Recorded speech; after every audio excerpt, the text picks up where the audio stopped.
Banco Corbanca te acerca a lo que quieres ser.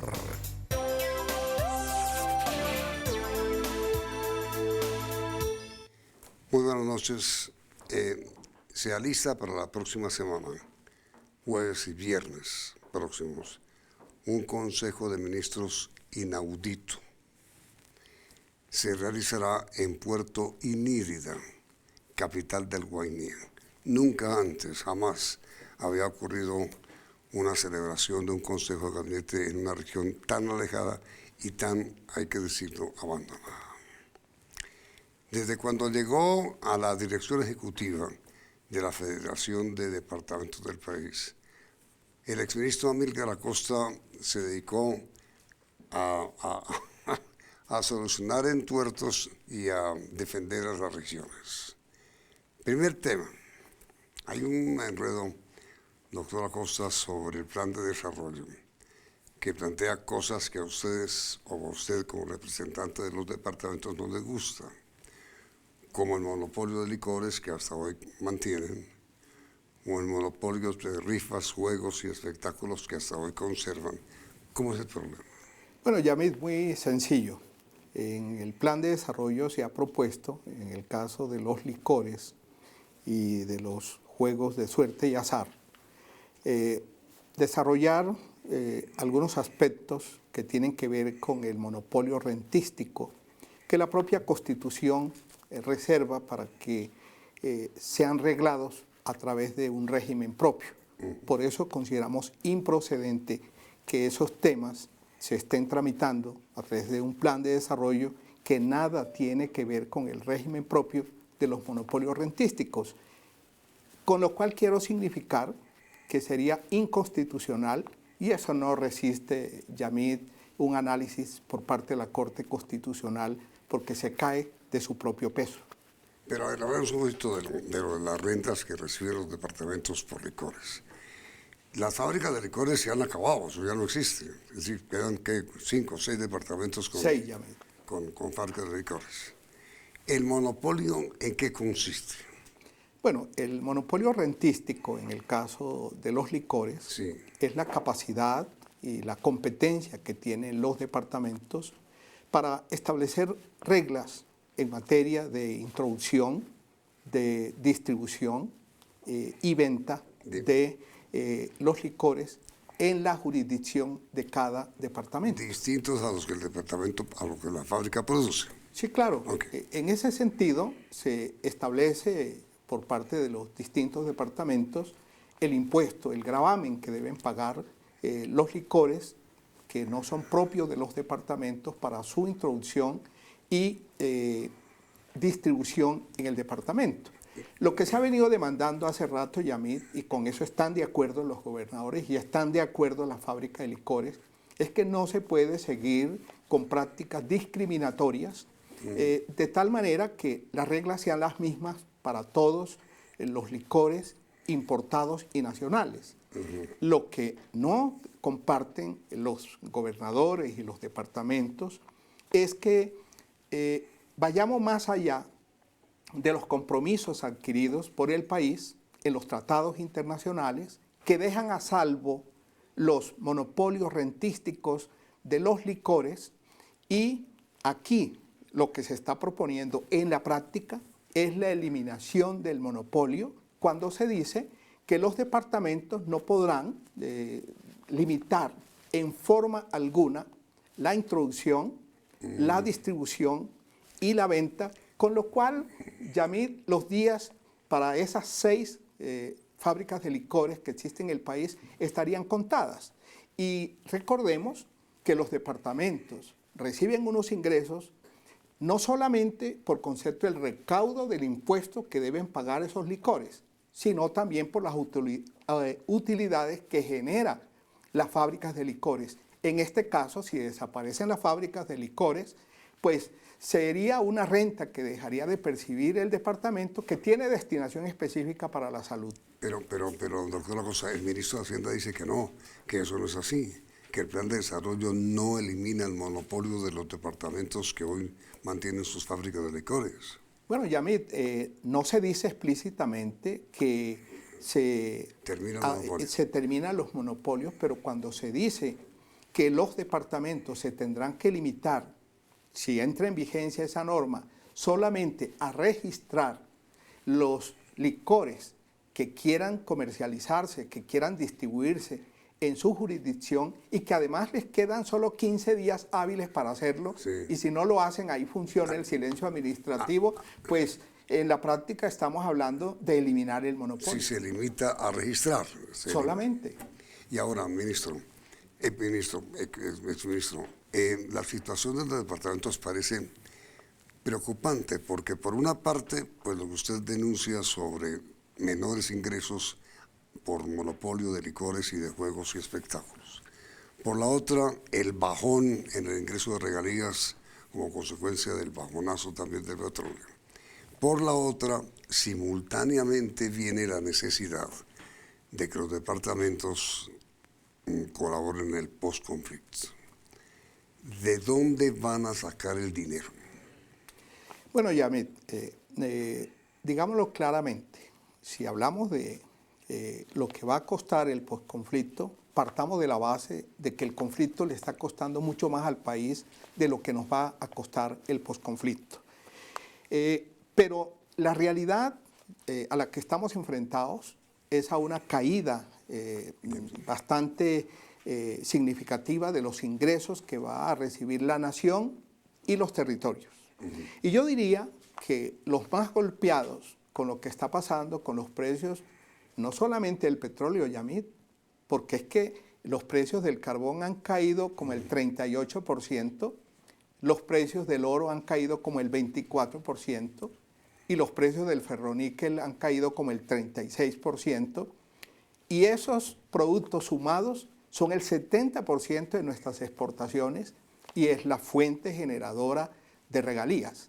De manera que esto efectivamente va a afectar al fisco nacional, pero va a afectar a los territorios porque la principal fuente de financiamiento con que cuentan hoy, Yamit, los departamentos para financiar sus proyectos de inversión son los recursos del Sistema General de Regalías que se van a ver menguados por cuenta de esta crisis. Pero adicionalmente a esto, ya vimos cómo en el plan de desarrollo que está tramitándose en el Congreso, después que se había presentado originalmente con un aforo de 790 billones de pesos, fue necesario peluquearlo y le recortaron 90 billones de pesos que van a afectar desde luego las inversiones en estos próximos 4 años.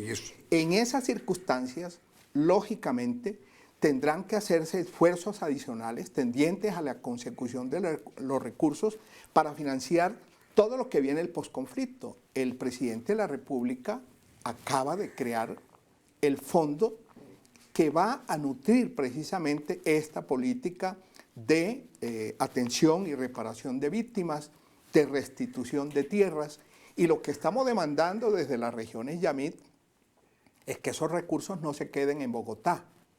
Y esos recursos tienen que fluir hacia las regiones, que es en donde está el conflicto y es en donde está todo este fenómeno que se ha dado de desplazamiento forzado. Por eso yo he dicho, Yamit, que el meridiano de la guerra ha pasado, es por los territorios, y el meridiano de la paz, desde luego, que también. ¿Y este tema está también asunto para tratar en la agenda del Consejo de Ministros de Guainía? Sí, desde luego. Allá el señor ministro del Interior, Juan Fernando Cristo, va a presentarle a los 32 gobernadores lo que ha dispuesto el gobierno, que en materia de desconcentración de los recursos y de descentralización de la política frente al posconflicto, en el entendido de que la paz o la guerra se ganan es en el campo colombiano. Y mire, doctora Costa, con todo respeto, si se incluyen partidas importantes para los departamentos para que atiendan las necesidades que vendrán como consecuencia del fin de la guerra y atender el posconflicto, ¿no se correrá el mismo riesgo de siempre de que la plata se pierde y terminan en ferias y fiestas como tantas veces ha ocurrido en los departamentos? Muchos de esos recursos que terminan en las regiones, siendo pasto de la corrupción, son recursos que de alguna manera han tenido injerencia en su manejo, en su destinación desde el gobierno central, sin que esto exima de responsabilidad a las regiones y a quienes han tenido en sus manos el manejo de esos recursos. Pero yo repetiría lo que en su momento dijo el gobernador del Meta, Alan Jara, a propósito de las regalías. Él decía que en lugar de llevarse las regalías para Bogotá, se llevaran los corruptos. Y resulta que aquí lo que ha pasado es que se le llevaron las regalías y quedaron los corruptos. Ahora, doctora Costa, mire, siendo La Guajira el centro de la biodiversidad de nuestra nación con el Amazonas y con Papúas, ¿qué se va a tratar sobre ese tema en el Consejo de Ministros de Puerto Inírida? Bueno, Yamit, el tema central, yo diría que el plato fuerte de esta primera cumbre que me corresponde a mí, y es la primera de este año de la Federación de Departamentos, es la biodiversidad. Allí el gobierno nacional encabeza el señor presidente de la República, que va a presidir un Consejo de Ministros, que tampoco tiene antecedentes de un Consejo de Ministros en el marco de una cumbre de gobernadores. Se va a exponer al país el COMPES que se sacó sobre biodiversidad, y es la oportunidad también para socializar en el país lo que se ha dado en llamar los objetivos del desarrollo sostenible. Recordemos que en la cumbre Río +20, el señor presidente de la República tomó la iniciativa de plantearle a la comunidad internacional que ya que este año 2015 se deben cumplir los objetivos del milenio, a partir del año entrante hasta el año 2030, emprendamos un esfuerzo de la comunidad internacional para alcanzar los objetivos del desarrollo sostenible. Esta semana precisamente se estará anunciando por parte del gobierno nacional la integración del comité que va a promover en Colombia los objetivos del desarrollo sostenible. Y esta es una gran contribución que va a hacer Colombia a luchar contra el cambio climático y todos los estragos que nosotros hemos sido víctimas precisamente de ese cambio climático. Mire, ministro, doctora Costa, pregunta final. Antes de ser usted nombrado ministro de Minas por el presidente Santos, fue un gran crítico de la venta de Isagen. Cuando asumió el cargo, usted se declaró impedido para todo lo que tenía que ver con Isagen. Ahora que se retiró, coincidencialmente el ministro de Hacienda ha vuelto a hablar de que va a resucitar el proyecto de venta de Isagen. ¿Cuál es su posición ahora? Inmediatamente después de comercial.